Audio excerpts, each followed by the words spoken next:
Welcome to this conversation with Kelly Zhang, a multi-hyphenate entrepreneur who has her own makeup line, a salon agency, and a celebrity makeup business. In this conversation, we talk about all things entrepreneurship. And as moms and business owners and entrepreneurs, how we do it all, and it's not about balance, and dive deep into her origin story. Are you ready? Let's drop in. Welcome to Asian Like Me, presented by me, Dr. Sohee Jun, the podcast for the modern Asian woman redefining what it means to thrive. I've spent years navigating the complexities of culture, family expectations, and career ambitions. Here, we have real, unfiltered conversations with incredible women who are breaking barriers, charting their own paths, and owning their power. Together, we'll dive into the wins, the lessons, and the challenges we all face. And yeah, we'll laugh. We'll share stories and drop some actionable tips to help you crush it in your own way. This is your space to feel seen, heard, and inspired. Ready to rewrite the rules? Let's drop in. Kelly, I'm both honored and really excited to be in conversation with you because I've known you for a long time. Not only are you a phenomenal multi-hyphenate creative entrepreneur, you also do my makeup for instance. By the way, you're the first person to record live with me. Wow. You're the first person who really pushes me. So, yeah. Well, I want to hear more about that. And I want to start with this question of what gives you hope? I think what gives hope to me is to have my two beautiful daughter to see what I do and to create opportunity for them and to give them a better life. And that's what gives me hope because everything I do it for them. Oh, I love that. And your daughters are, I know you have two beautiful Yeah. girls. 8 and 11. Oh, that's such a good age. Yeah. Yeah. Yeah. And we talk a lot about that because my kids do the same for me. I have now he's 16 and 14 and 11. Yeah. And there's something about when you have kids, it just reorients your life in a different way. I think. Yeah. It is. Like ever since I started doing makeup, the person who I wanted to do in a bridal party, it's flower girls. That's always my favorite person to do. And, when I got married 20 years ago, wait a bit to have kids. But I'm just so happy to have them because I am immigrant Yeah. and I came when I was 11. Yeah. So I have no friends, not even know the language. And I feel like right now I create a space for them. I create more opportunity for them than what I had before. Yeah. Yeah. We have so many things in common. I'm an immigrant and I didn't know the language either. Yeah. And when you say that they give you hope, what do you hope that they watch from you and learn from you? That's one of the things I want to ask you because, it surprises me what my kids tell me that they notice about me. And so I'm wondering, what do you hope they take from your journey? I want them to learn to work hard, but also work smart. And I want them to be proud of who they are because they look up to me so much, to me and my husband. And I want them to be proud. And I want to make them proud. Thinking about work smart. What does work smart mean? Always keep eye out on things and teach them, how to talk to people and how to handle each situations. I think that's it. Yeah. Yeah. I bet they're learning so much just by being with you and around you. You're an entrepreneur. You have your celebrity makeup. You have so many things. You have a Yeah. line, you have your agency, you have the actual physical brick and mortar place where I go to get my makeup done for events. Yeah. I want to pull the thread on so many of that. Okay. And take me back to when you said you immigrated here. What got you into the makeup, like, curious about makeup? Did you always love that? How did you even know that was for you to, like, have this lifelong career that you have? Okay, so backtrack for me, like way back. So you know how like Asian parents, right? They always have the highest hope for you and they want you to be a doctor, a nurse, or a lawyer, accountant, like everything, right? Yes. So a history of my family is that they're all in the medical field. And my mom is like, well, if you don't want to become a doctor, then maybe be a nurse or something like that. But I'm so scared of blood. I was like, no, I can't do it. Yeah. So back when I was 16, my mom had me to choose either because I'm really tall, right? You So are. How tall are I'm you? 5'10". Yes. Yeah. As for coming into the session, I was like, why are you so tall? Yeah. So like I'm 5'10". So I remember when I was 16, my mom asked me, like, do you want to start doing modeling or do you want it to play basketball? I Those tried are to two play. very different It's things. very different. So I tried to play basketball, but I got so shy and then I don't get along with, my teammates were like language is always one main things. I feel like I don't fit in there. But also Ah. modeling, I'm just doing my own things. Yeah. So I decided to choose modeling. I was model for about 4 or 5 years Mhm. before I go to college. Mhm. At Oh, the time, by the way, I just yeah. wish people they will see how beautiful you are. Oh my god. Gorgeous. You make people beautiful and you also are beautiful. Oh, thank Inside and you. out. I mean that. Thank you. That means a lot from you. Did you tell her that you were interested in that type of beauty world and modeling? How does she go from pick basketball or modeling? I think mainly because of my height. Oh, got it. Okay. Yeah, because Yeah, you yeah. have to have the height for both, right? Yes. Yeah, so I think it's mainly my height. So you came to the States. Yeah. So it came to stay in the beginning, I just thought like English is just like pinyin, you know how Chinese it's like 不不 like that, but it's totally different. It is. It's totally different. So I think modeling does open my door to a lot of opportunities and for me to see the beauty world. Mhm. So after high school, I went to FITM for merchandising design Yeah, because that's a really good school. I really wanted to get into fashion. That's something I wanted to go with. Yeah.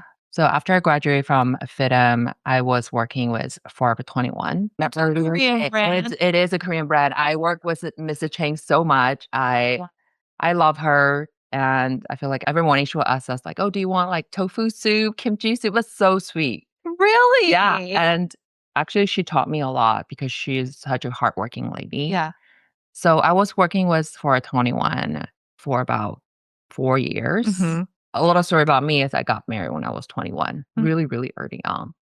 So my family history is also part of it. They're all entrepreneurs. Mm. My other grandpa's side, they're all entrepreneurs.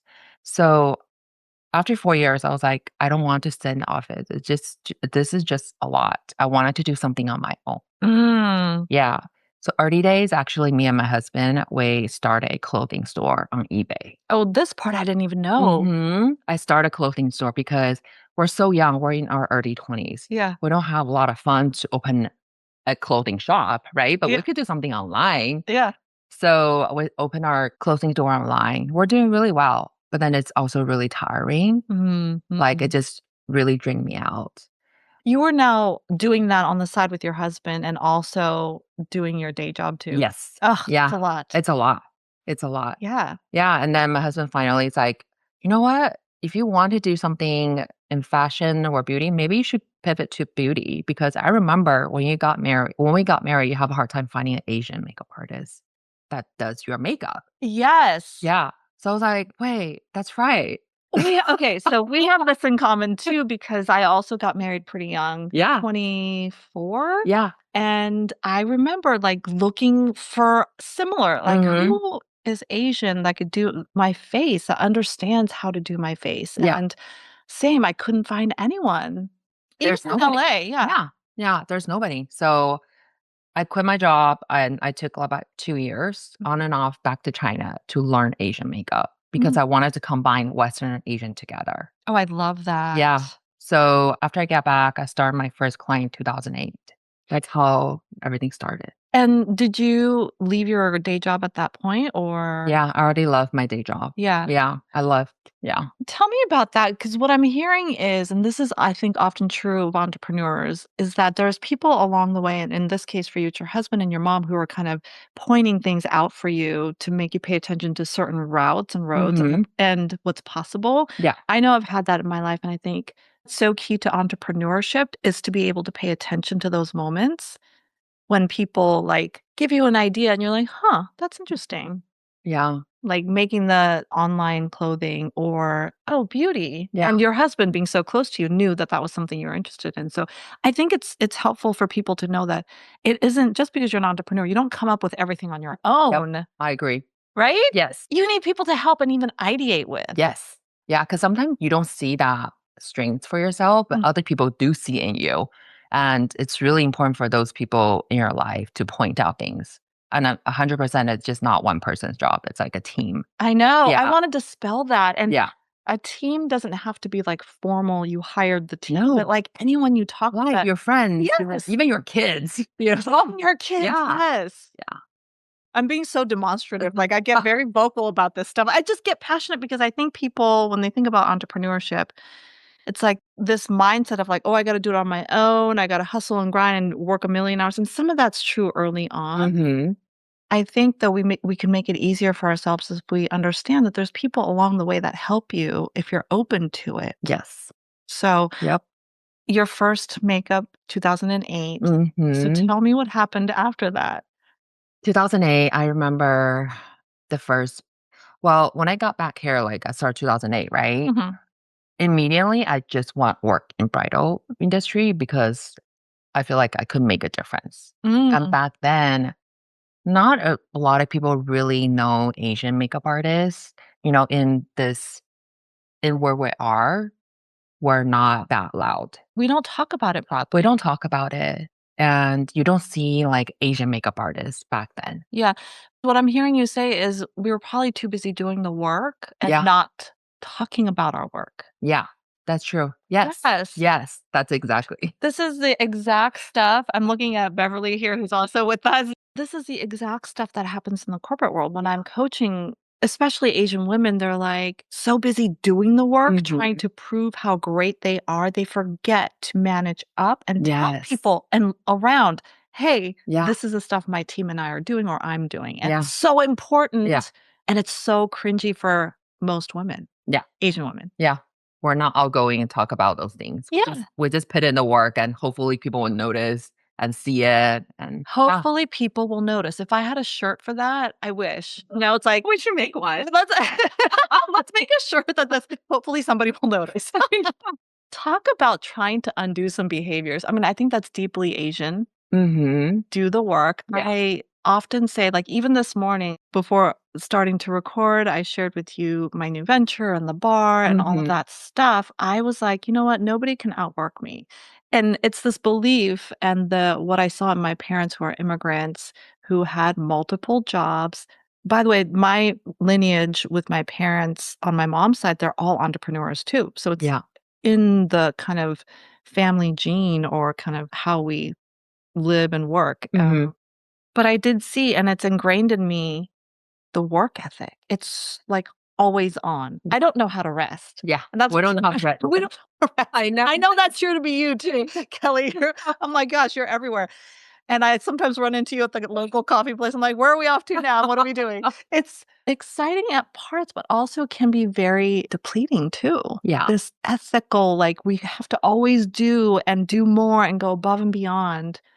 And the part where we need to care for ourselves is not so it's not a muscle we're very regularly exercising. Yeah. And I'm sure for you and your business, you were doing around the clock. And were you taking all the clients or how are you expanding your business? Mm, I feel like for our team in the early days, it was just myself. And maybe 2 years down, my husband, I feel like he's a really important people in my life. Not because he's my husband, but he's also like my mentor. He give me ideas. He is literally where I am today because of him. Kelly, that's I so can, lovely. yeah, I always say because where I am today, it's because he created.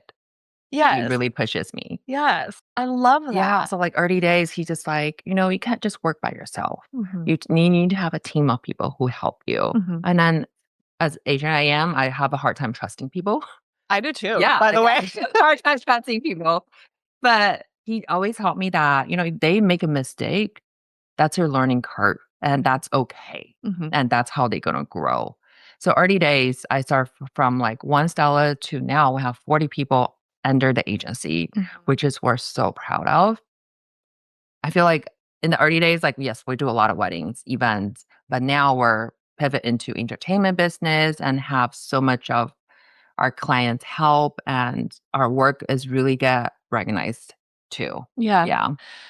I have seen the growth of your business, and it's been honestly so exciting for me when I see you at events or doing certain celebrity makeup. I'm like, "Go, Kelly, you're Yeah. rocking it." I've known you, what, like 7 years now? Yeah. Yeah, Six, 6, 7 years. 6, 7 years. Yeah. I think about 6 years, Yeah. and I've seen you grow the agency. For me, the part of entrepreneurship is that I'm very compartmentalized in my day. Like, I have a beautiful office manager who knows how to, like, help me schedule the day so that I'm Mhm. focused on certain things. Let's talk about that because if we aren't able to do that and manage our calendars, I think as an entrepreneur, you can't really sustain. So how do you and maybe, like, you have hacks to share or not, I don't know, you're kind of laughing, but Yeah. how do you manage your focus so that it shapes your day? Yeah. Honestly, this morning I was just talking to Beverly too. I feel like I was pulling so many directions Yeah, and that's the real. can't really focus, right? But for me, I have so much moving parts that's happening and it's also really exciting. So for me, it's I just have to list out everything one by one Yeah, in black and white. yeah. Like I write it down on my notes. Like old school, right? Yeah, like Writing old it. school. Yes. And if I did it, if I think about something, I put on the notes. And then after I finish, I do a check mark. So on my notes, I have it categorized by like different like Studio K, the hair salon, the makeup line, the Kelly Zhang Agency, and then I just go down by the list by the priorities. Oh But gosh. honestly, I feel like as you own your own business, you're entrepreneur, that's one thing because you're entrepreneur because you're just able to kind of like absorb everything. I think that's our power Mhm. because we always have new ideas and we Yeah. always go and go. I think that's our powers. But yeah, I do have my days where I like, oh my God, what I'm doing here, why I'm working so hard. That's the real. I know Yeah. this morning I told you I was up, I was like checking Shopify. I was doing on my treadmill, I was like checking and talking to my shipper who's handling the orders from Yeah. Forever 10. I'm like, okay, no, I need to just be here right now on the treadmill. Even I, as practiced as I am in compartmentalizing and trying to focus, I think I'm pretty good at it. You're so good. I try to exude that every day. I think Yeah. I try to live that. Most parts I do, but it is the entrepreneur life. I think what I tap into what you said, I resonate so much is that there's never a lack of ideas. Your superpower, my superpower is like, I have ideas galore. The hack I use is similar. I will, if I have it, I take it, I put it in voice notes in my Hmm. phone Yeah. so that it's captured. And I also put it in my notes portion of the phone so that I can come back to it. Otherwise, it lives in your brain and it ruminates and it creates more chaos. And I think Yes. it does, right? Yes. Okay. I'm not the only one No. because I after I write down things, I feel so much more relieved.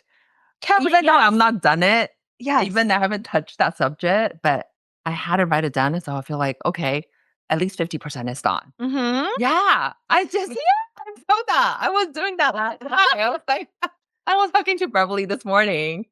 I was like, we just need to write things down. We have to write things out. Yeah. It's the most simplest act that's most powerful. Okay. We need a shirt for that. Okay.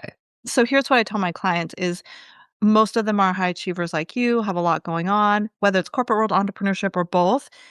I say if it's in your brain, grabs always have a notebook or something that works for you technology wise to Hmm. put it on something and out of the brain.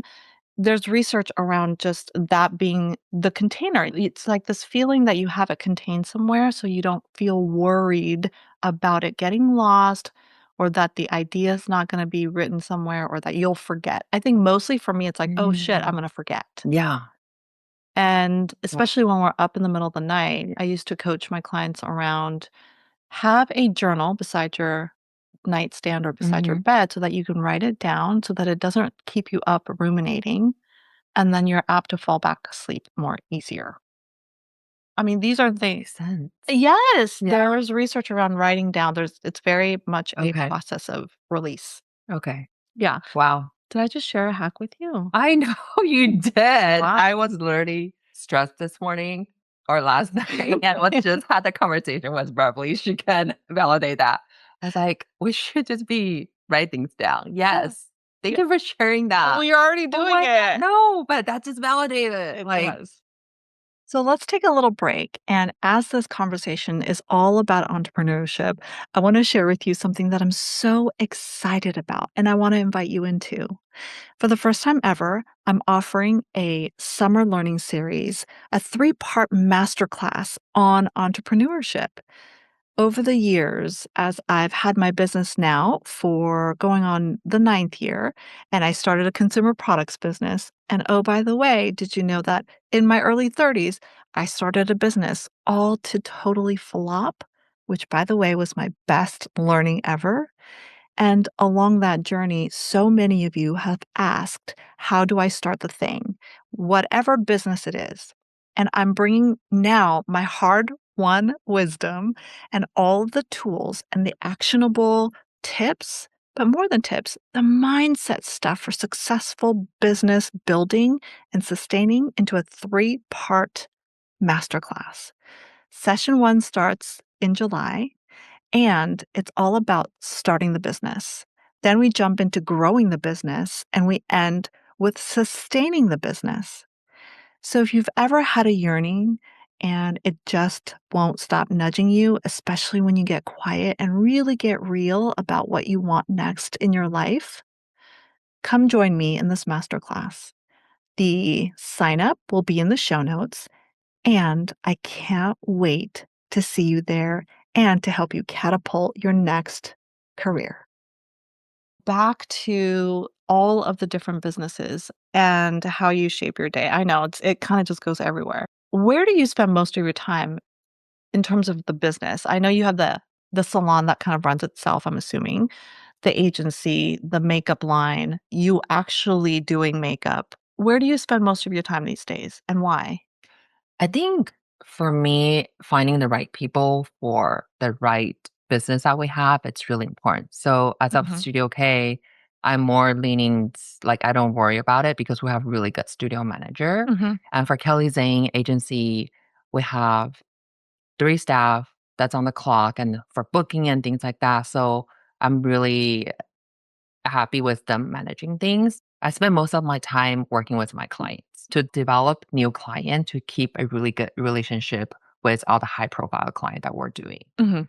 So if you're on our Instagram, right, you will feel like you've seen like my tutorial, how I run a business, and all my bridal clients, high profile clients. So that's what I want people to see too. Mhm. So I feel like mainly I spend a lot of time working on those things. Okay. Yeah.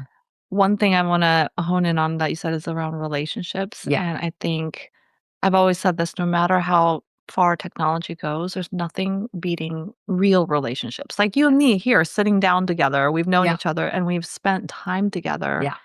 AI is not gonna No. take the place of that, Mm-mm. and I want people to hear that it's a tool that's available to help us in many ways, and I Yeah. think we have to be very discerning and realizing that relationships, that trumps everything Yeah. in Yeah. in business, at work, in life. And here's just a side question, like, who's been the client that you've had, celebrity client or whoever that where you're like, "Oh my god, I made it. I'm doing this person's hair, makeup." Who's that person?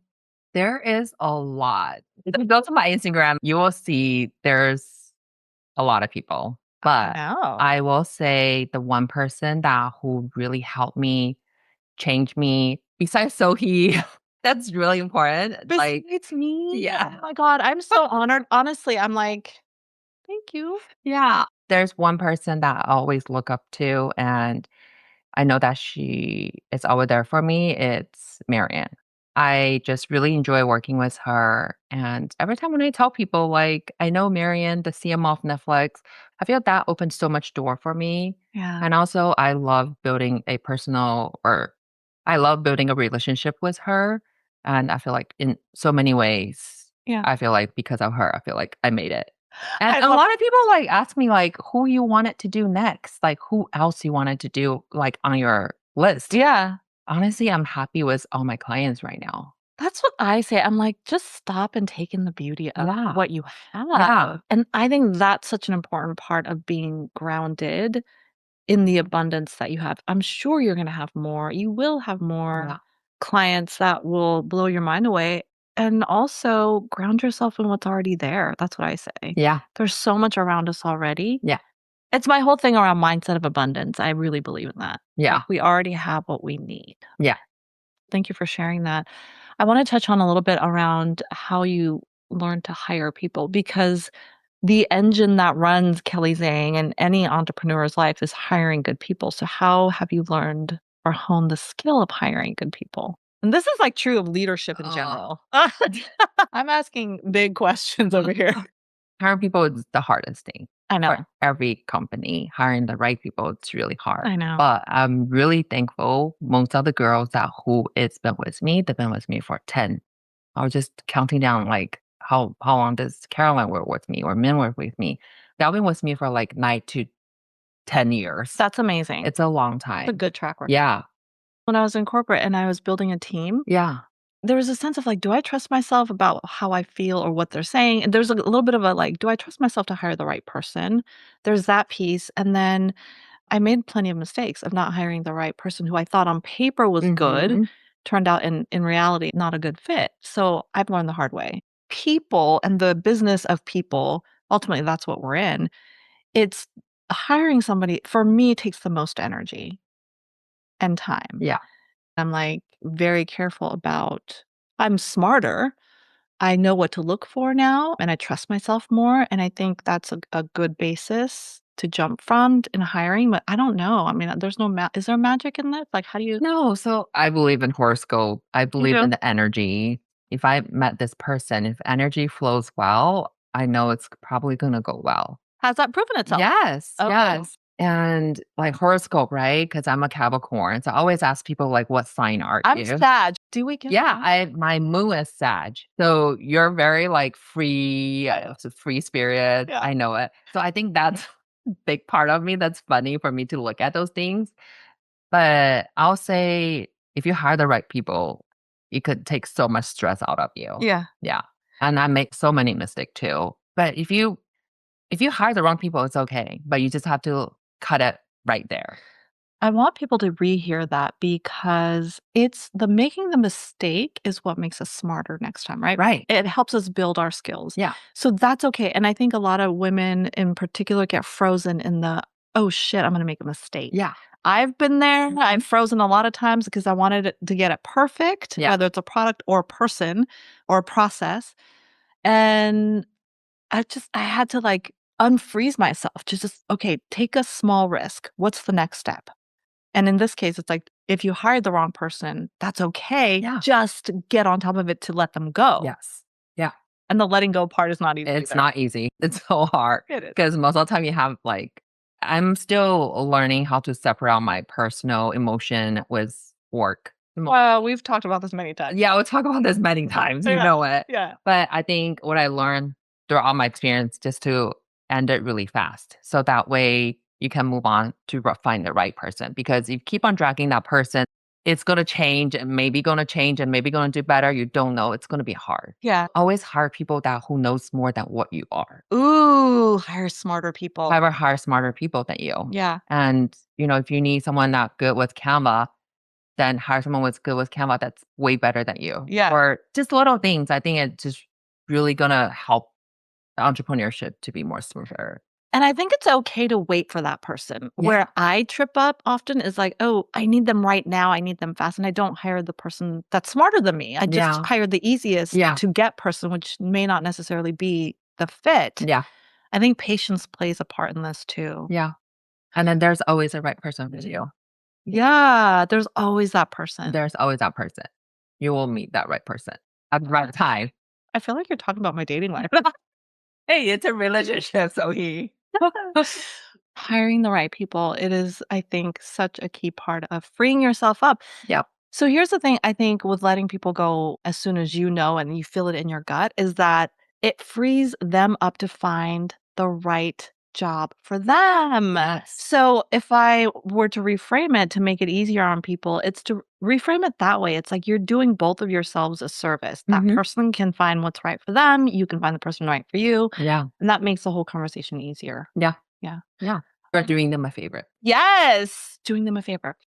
I'm curious, like, you've been, what is it, like 25 years in entrepreneurship? Like 18. I added 7 years for I you. know, thank you. You just seem so wise. So, what would you tell the version of you that started early? Like, knowing what you know now, what would you tell Kelly in the early days? I think less self-doubt Mm, and everything happened for a reason, mhm. and just do your best at that moment and don't think so far ahead. Just Ooh, yeah, don't think so far ahead. That one got me. yeah, I think that mindset, because I personally tend to be one that can look ahead like 10,000, that's an exaggeration, but like 10 steps ahead all the time.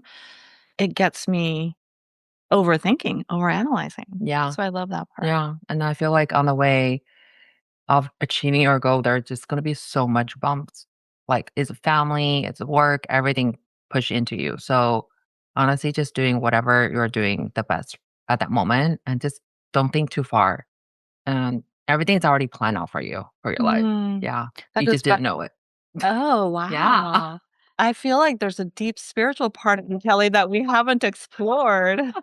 I do believe it. I do too. I Yeah. think you and I also, we lost our dads, Yeah. different times, but, Yeah.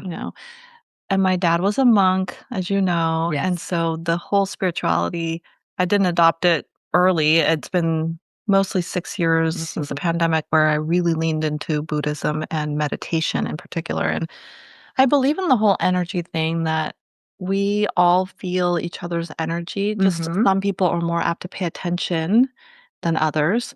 And so I do think that plays a lot into decisions when you can feel and trust yourself in feeling people's energy. Yeah. And like, especially I feel like us I'm in my 40s and I feel that even more. Hmm. And I feel that energy even more. So how does that play out in your day-to-day life? Of course, I do overthink, but try to overthink less. Yeah. And I feel like if you think less, there will be right people in your life. Hmm. Yeah. You just didn't know it. Yeah. Sounds like there's a bigger belief around you, just like moving more with confidence. Yes. Do you believe in balance? I know you have kids and many businesses. What's balance look like for you? Do you even believe in that term? Honestly, I don't believe in balance. I feel like there's no balance Say it at louder. all. I think Can't. there's no balance. Once you want it to be balanced, you feel like, oh, actually, I'm really balanced. The other side's going to come down. Yeah. There's no balance. You just have to do it. You just have to Yeah. do it. Yep.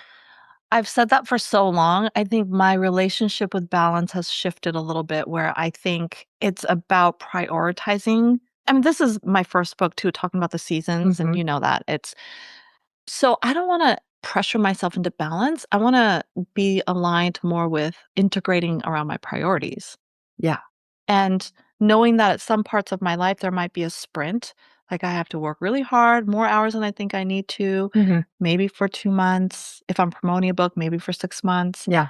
And then giving myself a respite so that I can refuel and give back to myself so that I can do the next sprint. So I like to Right. look at it that way. Yeah. Because if we think about balance, it's like trying to have it all at once. And that's, I think, a recipe for disaster. Yeah. And then I feel like that's going to create more unbalance for you. Yeah, And I same. do like the idea of like we have different seasons of ourselves. Mhm. Like this season, I'm going to do more on that. Next season, I'm going to rest and focus on family. So there's different season of us. Yeah. Yeah, so last year was my season of rest. I took a sabbatical, Yeah. and that's when my most creative spurts came up because. I know. Right? Oh Hello, a new business, my she God. held my candles and all the I things, know. It's just so, it makes sense of what you do and you create that. Like everything just tied together. thank you. I would say that came forward because I gave myself the rest. Yeah. It would have been maybe, like, a few years if I kept busy, Hmm. it would have come forward, but later, I think the rest is so important. And so what season are you in now? Going harder. Whoa. Harder in what way, though? I bet it's more aligned. Not harder in all areas of your life, Yeah. right? Say more about what you mean by that. I think we're in a good position right now to really grow more, Mhm. to expand more. I have so much ideas that I wanted to expand with our makeup line, with our studio, with our agency. And I feel like I have so much gas right now. I just wanted to step on the fuel. I have you. love that. Yeah. Yeah. Because, talking about horoscopes, it's the year of the horse Mhm. next week, Yes. and Yep. that is about forward movement. Yeah. So if obviously we align to the Chinese Yeah. astrology, I'm a big believer in that too. And Yeah. It's a fire horse next year. fire horse, I Mhm. know. Are you a fire sign? I am. So in the American astrology, I'm a Sagittarius, which Yeah. I think a fire sign. But how about in I'm a rabbit. but are you fire what there's 5 that I you can know. find out. Which I don't know the details about it Mhm. yet. I just Yeah. know for Chinese astrology, I am Yeah. a rabbit, Rabbit. which is a very lucky sign. Yeah. It goes well with what you do because you're coaching and rabbit, it's like that. It's like very high energy, but sometimes can be low. Like it's just aligned with everything. See, I told you. Oh my Ah, gosh, I'm so aligned. Kelly, you've seen me at the low energy points. I'm like, don't talk to me. yeah. When I'm about to go on stage, I'm like, I can't have anyone talk to me. I know. I remember I was like, you're like, stop. I need calm yes. because I'm about to give it out. So going hard, wow. So you feel like there's tons of opportunity. You have the infrastructure now. What I'm hearing you say is like you Yes. got the people in place, Yeah. you have the ideas, you have the juice, and you Yeah. want to go and push the pedal to the metal. Yeah. For sure. I'm curious about the makeup line because I've seen obviously, oh my gosh, your stuff. It's so beautiful. Thank you. And not only that, but I believe that the colors are just so elegant. And so what do you see for yourself in the makeup world?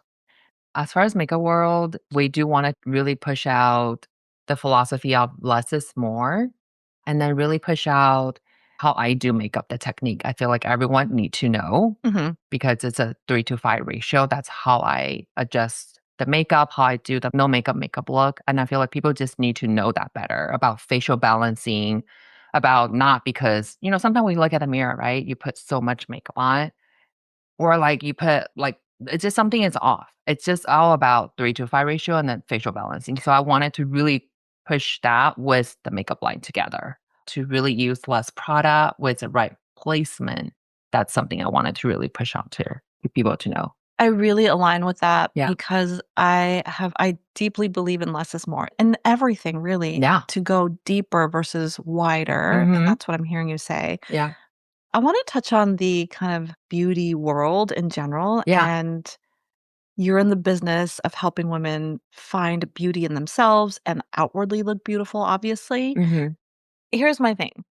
Not that I'm going to get on a soapbox, but just sharing my story about beauty and how I tried to look like somebody else to be beautiful. So I don't know if this story relates to you in any way, Kelly, but when I was growing up, I did everything I could to erase my identity from using sun in to lighten my hair, to Mhm. fit in with everyone around me, to in college wearing colored contacts because that was the beauty standard around me, to doing everything I could to like be skinnier or shift or minimize or even trying to create a double fold in my eye, which in the Korean beauty world is just the norm. And I guess I'm forming the question as I go, but how do you think about that in terms of like perpetuating what beauty is and or just do you have a philosophy around that? And did you have a personal experience? Look at all these questions That's around a lot. it's a lot. It's a lot to unpack. I have a Yeah. lot of things around beauty because it's been a journey for me to accept Yeah. who I am as a Korean American. So I don't know. I'll just put that out there. Yeah. So tell me, your experience with beauty for yourself. How do you feel as though you are either contributing or being additive in the beauty industry in terms of beauty standards? I feel like as Asian makeup artists, you already create a standard for everyone, not Mhm. a non-Asian makeup artist. Like I feel like when we're there doing the makeup, they're already seeing like we're able to do everyone's and for that person to feel more connected, right? If my clients is Asian, they feel more connected with me. So I feel like as a Asian makeup artist, you already create something there already. I would 100% agree with that. Yeah, like someone that look like you. Yeah. And that's why I truly feel so proud because all the 40 artists that we have, they're very unique. And I'm so proud to be even representing them Yeah. and to give them a space to shine. So, as far as beauty goes, back to my philosophy, less is more. Mhm. I always keep in mind that I try to only enhance the look, not erase everything. Only make it more like enhance it more Mhm. versus like erasing everything And I think that's to why change everything. yeah, that's what I appreciated about being in your makeup chair and everyone that I get to work or be in with at your agency is that I felt more comfortable in the sense of, like, they weren't trying to make my eyes look Western Yeah. or trying to create creases where internally I would get the message, "Okay, then my eyes aren't Yeah. pretty or the standard." And so I immediately felt a difference when I was with you and you were doing my makeup or anybody in your agency doing my makeup, where it was about, like, showcasing my own beauty, and it made me feel more confident Yeah. in myself as I am, Yeah. and I think that's the biggest differentiator. Yes. I Yeah. love that. We need more Kellys and more of There's all of 40 you. of them. You're like, "There's 40 of me." I know. For the woman that is listening to this and that's, like, on the fence about starting her own thing, whatever that is, what would you tell her I just did a post yesterday too that about this? don't be shy. Just go up and in our field, right? If you see a celebrity or if you see a content creator, if you see someone that you super admire for, Yeah, just go up and say, I love your work. I love what you do. And I would love to work with you sometimes. yeah. So the same thing applied to someone who wanted to start their own business as a female Asian founder. Just go ahead and do it. Mm, If you wait, then there might not never be a chance. You just have to get something started. yeah. Yeah. Just get it started. Yeah. I hope people walk away with that. Yeah. I know a lot of women who hold themselves back for one reason or another, and it breaks my heart. I know. And it really is betting on yourself and just taking that. For me, it's been take one step, then the next, and then the next. Again, trying to stop yourself from thinking and solving everything. Yeah. Just take one step. Yeah. So, Kelly, how would you define what it means to be a modern Asian female? I think it's really to put ourselves out there because our parents, my mom, she used to be behind the chair and she's not really great putting herself up in the front. Mhm. And I feel like for us, our generation, even though I'm an immigrant when I was 11, I feel like I hold the Asian side of me deeply. And also I adapt to the American culture. Mm, And then I think we combine, we need to combine them together. yeah. Yeah, to be outgoing, but at the same time, work hard and be thankful, Yeah. right? Yeah. Yeah. Thank you for that. Yeah. I really resonate with that definition. And so it has been you, to me, epitomize a modern Asian female. Thank you. You absolutely do. So thank you for being here live with me and the first person to actually just sit down with me. It's my honor. I love it. Thank you. Until next time. I know. Until next time. I really hope you enjoyed this conversation with Kelly. She is definitely a passionate, multi talented entrepreneur who owns her own agency, her own makeup line, and does makeup for some of the world's biggest celebrities. And whether I'm in her chair getting ready for a speaking event or some other event, I always find her wisdom to be so warm and also very true. And with that, I have three reflection questions for you. Question number one: what inspired you in this conversation?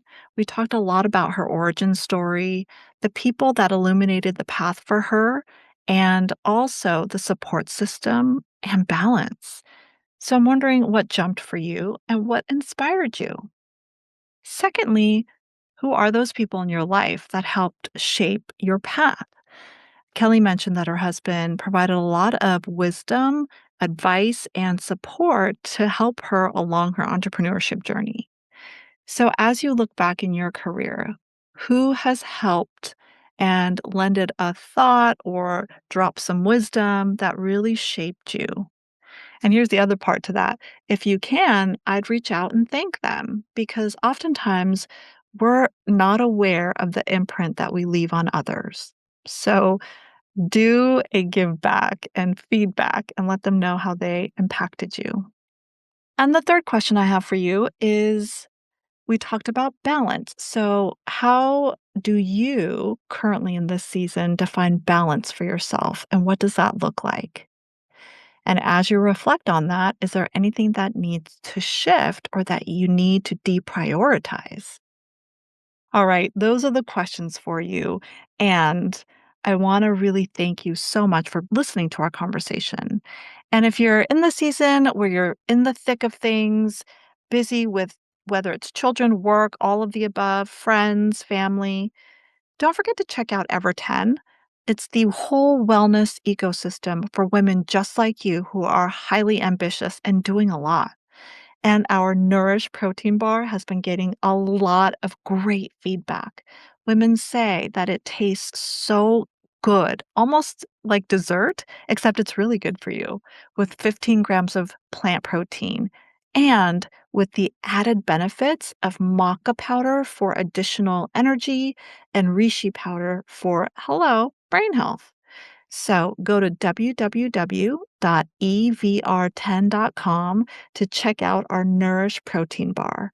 I'm telling you, it's not going to last. They're going really fast.